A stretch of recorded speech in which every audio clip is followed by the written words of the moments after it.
Gold prices open up the week moving lower.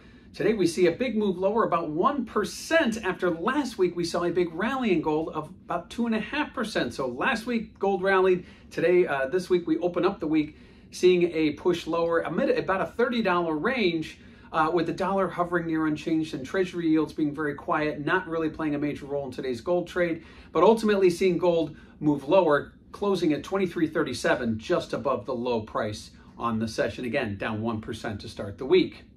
Now, looking at positioning, what were speculators doing as of last week? Well, as of last week, they were exiting slightly their net long positions. Now, going back to the middle of March, we haven't seen a big shift in speculator positioning. Yeah, we've seen some weeks where they're adding and some where they're closing, but ultimately it's been a very narrow trading range in that respect.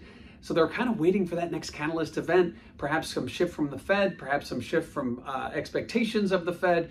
Currently, we sit at the market pricing in about 80% odds that the Fed will cut rates 25 basis points by September FOMC.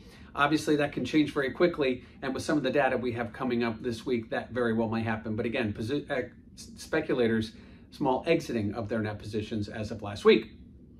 Now, looking ahead to tomorrow on Tuesday, we have the NFIB Small Business Index optimism coming out early. Then we get PPI. We get the beginning of the inflation data this week, which starts with PPI tomorrow. Wednesday, we'll get CPI.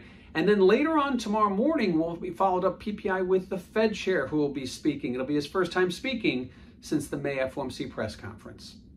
So gold prices, after seeing a big rally last week, open up with a modest push lower this week, seeing prices decline 1% ahead of tomorrow's PPI and the Fed chair testimony.